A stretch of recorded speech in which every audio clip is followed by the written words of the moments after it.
Olá!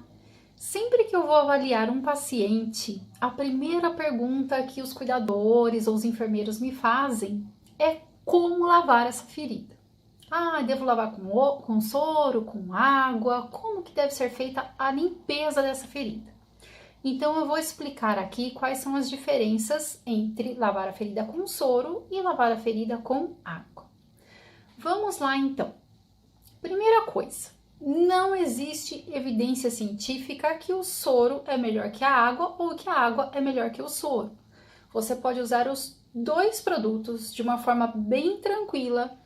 Isso eu tô falando com base em evidências científicas bem atualizadas no estudo Cochrane, com evidências altas, de 2012. Foi feito então estudos científicos e tanto o soro quanto a água podem ser usados de forma bem tranquila. Nenhum é melhor ou pior que o outro, ok? Bom, num segundo momento, eu vou falar para vocês que os dois produtos, tanto o soro quanto a água, eles precisam estar aquecidos. Sim, precisam estar aquecidos na temperatura bem próxima, como se você fosse preparar uma mamadeira. Vou explicar por quê. Toda vez que a gente abre um curativo, a pele, a ferida, entra em contato com o ar ambiente e ela esfria.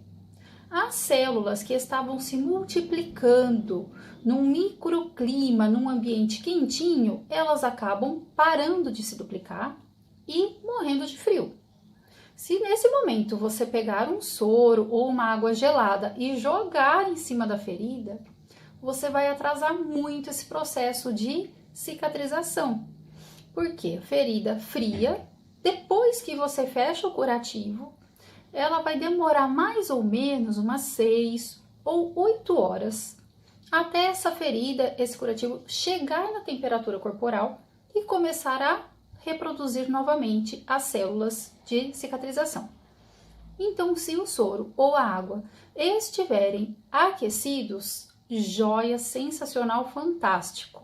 Nós estaremos providenciando uma aceleração na cicatrização. Se não tiver aquecido, você deve usar em temperatura ambiente e nunca soro ou água gelados, ok? Vamos lá. Terceira coisa, tanto o soro quanto a água, eles podem ser despejados lentamente sobre a ferida para fazer a limpeza. Não é obrigatório você fazer aquele jato de soro ou jato de água com agulha 40x12 e a seringa de 20 ml. Esse método de irrigação que a gente faz com essa seringa, com essa agulha, um jato de alta pressão ou de soro ou de água, ele serve para fazer um desbridamento por irrigação.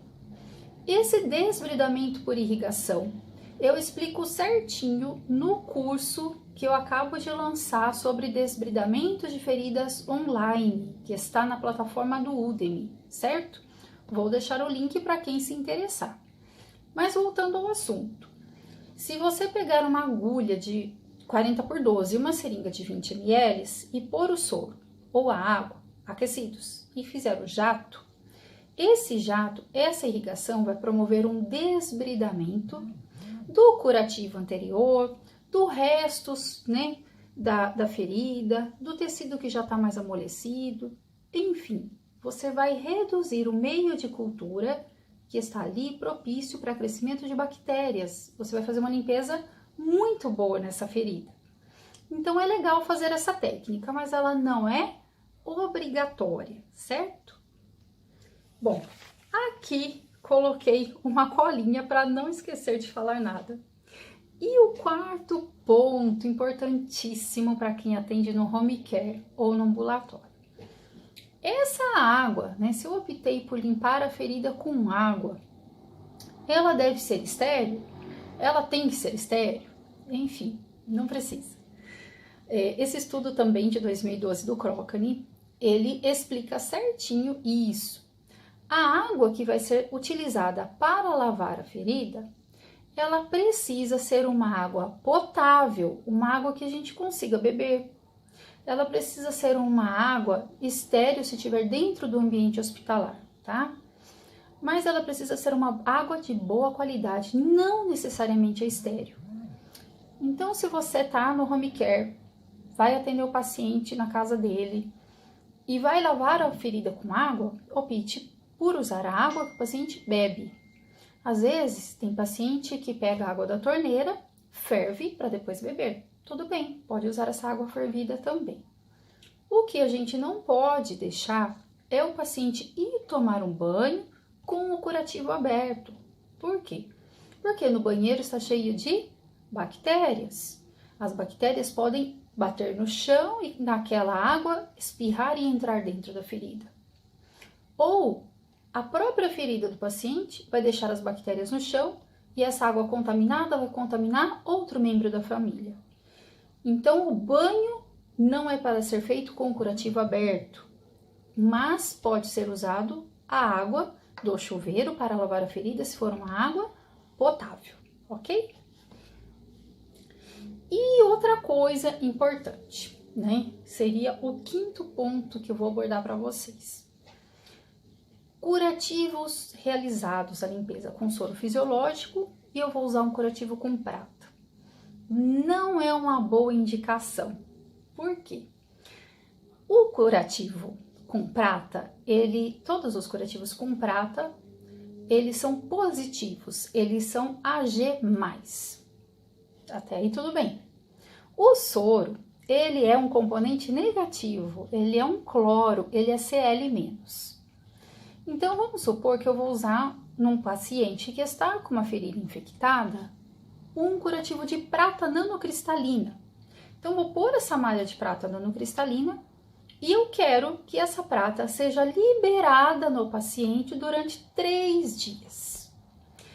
Se eu colocar a malha de prata nanocristalina, lavei a ferida com soro, coloquei a malha de prata nanocristalina, se eu irrigar essa malha com soro, o que eu estarei fazendo nesse momento? Eu vou estar liberando toda a prata, vai ter uma reação química, toda a prata cai no leito da ferida e durante os próximos 3 dias eu só vou ter um meio de cultura e essa ferida pode se infectar mais. Então, a minha recomendação e a minha conduta, né, é sempre fazer os curativos com água, principalmente se eu for utilizar alguma cobertura com prata, tá? Essa é uma conduta que eu mantenho há muitos anos, é uma conduta que tem dado muito certo. Em último caso, né, só tem soro no lugar onde a gente vai tratar esse paciente, tudo bem, lava essa ferida com soro, põe a cobertura com prata, mas evita de deixar aquelas pocinhas de soro dentro da ferida, se for uma ferida cavitária, para pôr a prata dentro. O curativo com prata, ele não deve ser misturado com esse soro na ferida, certo? E lembrem-se sempre de limpar a ferida, sempre da área menos contaminada para mais contaminada. Então, se é uma lesão por pressão, limpe toda a ferida, a pele íntegra em volta da ferida primeiro. Tire o excesso de esparadrapo, tire as crostas, tire aquele exudato que está na pele íntegra, limpe bem peri-lesão e depois você comece a limpar dentro da ferida, certo? Bom, eu estou aqui para esclarecer dúvidas, comentários, podem escrever. Eu prometo que eu respondo bem rápido, certo? Dúvidas ou sugestões? Estou aqui. Abraços e até mais!